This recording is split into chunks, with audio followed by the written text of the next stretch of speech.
बिस्मिल्लाहिर्रहमानिर्रहीम। Today our topic is teeth. Teeth मतलब दांत। दांत जो होते हैं वो मुख्तलिफ़ साइज़ के होते हैं, मुख्तलिफ़ शेप्स के होते हैं और हर दांत की अपनी पोजीशन होती है मुंह के अंदर। ये हेल्प करते हैं खाना चबाने में, बोलने में, स्माइल करने में हेल्प करते हैं। ये आपकी फ़ेस को एक प्रॉपर खूबसूरत शेप देते हैं। बच्चों में जो है वो 20 दांत होते हैं। बच्चों के दांतों को प्राइमरी टीथ कहा जाता है। ये 6 माह के बाद निकलते हैं, जबकि बड़ों में जो है वो 32 टीथ्स होते हैं। 21 एज तक जो है उनके टीथ्स पूरे हो जाते हैं। बेबी टीथ्स को प्राइमरी टीथ्स कहा जाता है, बेबी टीथ कहा जाता है या डिसीजुअस टीथ कहा जाता है। ये 20 होते हैं। इनकी टाइप्स कौन कौन सी हैं? 4 जो हैं वो मोलर टीथ होते हैं, 4 जो हैं वो फर्स्ट मोलर टीथ होते हैं, 4 जो हैं वो कस्पाइड्स होते हैं जिसे कैनन टीथ भी कहा जाता है, 4 जो है वो लिटरल इंसिजर्स होते हैं और 4 जो हैं वो सेंट्रल इंसिजर्स होते हैं। 2 दांत जो हैं वो 2 सेट्स दांत ऊपर होते हैं, जबकि 2 सेट्स दांत जो है वो लोअर जॉ में होते हैं। ये आपको दांत निकलने का चार्ट बताया गया बच्चों में कि बच्चों में किस किस एज में कौन कौन सा दांत निकलता है। आप देख सकते हैं यहाँ पे थर्ड मोलर टीथ आपको नज़र नहीं आएगा क्योंकि वो टीथ बच्चों में नहीं होता। Third and fourth molar teeth बच्चों में नहीं होते। परमानेंट टीथ परमानेंट टीथ जो हैं वो 32 होते हैं।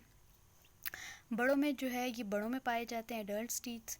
अच्छा, ये 4 थर्ड मोलर टीथ ये इसमें आते हैं जिसे विजडम टीथ कहा जाता है। ये बहुत रेयर लोगों में होते हैं। 4 second molar, 4 first molar, 4 second bicuspids होते हैं जिसे कैनन टीथ भी कहा जाता है, वहाँ पे प्री मोलर टीथ।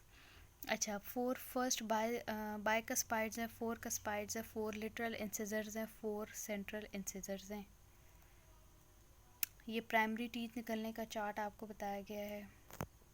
यहाँ पे आप देख सकते हैं कि आपके पास third molar and fourth molar मौजूद हैं। Structure of teeth. अच्छा, स्ट्रक्चर ऑफ टीथ ये 3 मेन पार्ट है स्ट्रक्चर में टीथ के: क्राउन, नेक और रूट। क्राउन जो है ताज, जो कि एनामल से बना है। ये एक प्रोटेक्टिंग शाइनिंग कवर होता है जिसे एनामल कहा जाता है। नेक जो है वो क्राउन के नीचे होती है और रूट जो है ये हड्डी जो बोन ऑफ द जॉ से और गम से चिपकी होती है, निकली होती है। ये स्ट्रक्चर है। एनामल देख सकते हैं, एनामल के नीचे आपको डेंटाइन नज़र आएगा, डेंटाइन के नीचे आपको पल्प नज़र आएगा, साइड्स पे आपको जैंजेवा नज़र आएगा जिसे गम कहा जाता है, उसके नीचे आपको सीमेंट नज़र आएगा। सीमेंटम जो है ये आपके पास हार्ड बोन होती है टीथ की। Difference between primary and baby teeth. Baby teeth जो है वो 20 नंबर होते हैं, जबकि परमानेंट जो है वो 28 32 ही नंबर्स होते हैं। बाइकस्पाइड और थर्ड मोलर आपको पता है बेबीज़ में नहीं होते, जबकि बड़ों में ये होते हैं। बेबीज़ के टीथ बहुत छोटे होते हैं, जबकि बड़ों के टीथ ज़रा बड़े होते हैं। फर्स्ट मोलर टीथ जो है वो ओरल कैविटी में आपको हमेशा बच्चों का मैंडिबल एरिया में निकलते हैं, जिसे आप इंसिजर टीथ्स कहते हैं। ये बच्चों में सबसे पहले मैंडिबल्स में निकलते हैं, लोअर जॉ में निकलते हैं। बड़ों का ऐसा कोई सीन नहीं है, वहाँ पे जो है नॉर्मली टीथ जो हैं उनके निकलते हैं, पहले टीथ गिरते हैं तो सेकंड उनके टीथ निकलते हैं। अच्छा जी, हिस्टोलॉजिकल चेंजेस प्राइमरी टीथ में जो है ये है कि रूट्स उनकी बहुत बड़ी होती हैं, उसमें रिच ब्लड सप्लाई होती है। डेंटाइन फॉर्मेशन उनमें जल्दी जल्दी होती है, ज़्यादा होती है। उनमें पल्प की नर्व फाइबर्स जो हैं वो एडेंटोब्लास्टिक एरिया से गुजरते हैं। एडेंटोब्लास्टिक एरिया वो एरिया है जहाँ पे डेंटाइन फॉर्मेशन के सेल मौजूद होते हैं, मतलब जल्दी जल्दी डेंटाइन फॉर्मेशन वहाँ पे करते हैं।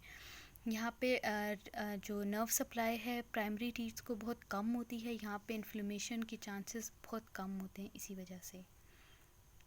परमानेंट टीथ जो है उनमें आपको जो है फोरामेंस बहुत कम नज़र आएंगे। यहाँ पे डेंटाइन फॉर्मेशन नहीं होती। डेंटाइन फॉर्मेशन जो है ये पल्प को एक प्रोटेक्टिव लेयर प्रोवाइड करती है। पल्प जो है वो soft part of the teeth है। यहाँ पे पल्प में नर्व फाइबर्स जो है वो ख़त्म हो रहे होते हैं।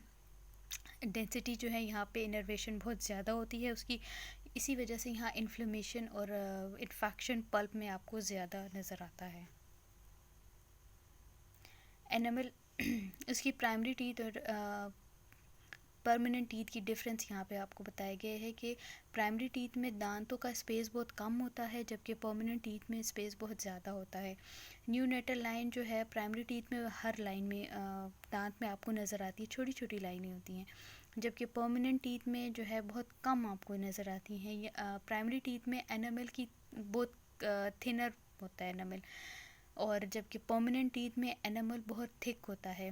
प्राइमरी टीथ में एनामल रॉड जो है वो इतना प्रोमिनेंट आपको नज़र नहीं आएगा, जबकि परमानेंट टीथ में ये प्रोमिनेंट मौजूद होता है। रूट्स, प्राइमरी टीथ की रूट्स जो है वो लार्ज होती हैं, रिच ब्लड सप्लाई होता है, जबकि परमानेंट में रूट्स छोटी होती हैं।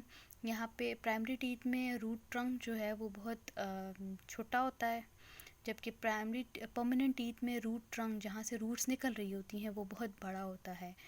यहाँ पे रूट्स जो हैं वो मीज़ो डिस्टली मतलब मीडियली और डिस्टली जो है वो बहुत नैरो होती हैं, पतली होती हैं, जबकि परमानेंट टीथ में रूट्स जो है वो ब्रॉड होती हैं और मीज़ो डेंटली उनका जो स्पेस एरिया जो है वो बहुत बड़ा होता है। परमानेंट टीथ में आपके पास फ्लेयरिंग ऑफ रूट नहीं होता, जबकि प्राइमरी टीथ में ये मौजूद होता है। डेंटाइन, डेंटाइन में आपको डेंटाइनल ट्यूब्स बहुत कम नज़र आएंगी, जबकि परमानेंट टीथ में ये ज़्यादा होती हैं। डेंटाइन की थिकनेस परमानेंट टीथ में जो है वो नहीं होती, बहुत कम होती है, और परमानेंट टीथ में बहुत ज़्यादा होती हैं। डेंटाइन की डेंसिटी जो है वो डिफरेंट होती है परमानेंट टीथ में, और जबकि प्राइमरी टीथ में वो लेस डेंसर होता है और इजीली कट हो सकता है। Mechanism of root eruption, eruption का मतलब है दांत निकलने का अमल। प्री इरप्शन फेज़, ये वो फेज़ है जिसमें दांत जबड़े के अंदर मुकम्मल तौर पे कंप्लीट हो जाता है, बन जाता है, उस पे जो कैल्शियम की लेयरिंग होती हुई है वो कंप्लीट हो जाती है। इरप्शन और प्री फंक्शनल फेज़, यहाँ पे रूट्स फॉर्मेशन भी हो जाएगी, दांत के इर्द गिर्द जो लिगामेंट्स होते हैं जिसे पेरी और डेंटल लिगामेंट्स कहा जाता है वो पूरे हो जाते हैं, जबकि डेंटो जेंजिवल जंक्शन जो है वो भी पूरा हो जाता है। Post eruption of functional phase, यहाँ पे आपको दांत निकलता शुरू हो जाता है इस फेज़ में। ओक्लूजल प्लेन वो जगह दांत की जहाँ पे फूड टच होता है और फूड ग्लैंडिंग करता है, वो ओक्लूजन फेज़, मतलब यहाँ पे दांत आपका निकलना शुरू हो जाता है। उसके और स्टेजेस कौन से, स्टेज 1 में कैल्सिफिकेशन हो जाती है, मतलब दांत के ऊपर तमाम कैल्शियम वैल्शियम जो लगनी होती है वो कंप्लीट हो जाती है, दांत का साइज़ कितना है, कितना स्पेस लेगा, वो दांत की तमाम साइज़ शेप कंप्लीट हो जाती है। स्टेज 2, यहाँ पे रूट्स की डेवलपमेंट भी कंप्लीट हो जाती है। स्टेज 3, वो जेंजिवल इमरजेंसी कहाँ से निकलेगा वो भी स्टेज कंप्लीट हो गया थर्ड में। स्टेज 4 में जो है कितना निकल रहा है उसमें फर्स्ट ओक्लूजल कांटेक्ट कितना है फर्स्ट, स्टेज 4 में ये हो जाएगा। स्टेज 5 में पूरा दांत निकल आएगा। स्टेज 6 में पीरियड ऑफ एडल्टहुड जो है कितना और दांत निकलने का और अहाता कितना है वो इसमें यहाँ पे डिसाइड हो जाएगा। Thank you.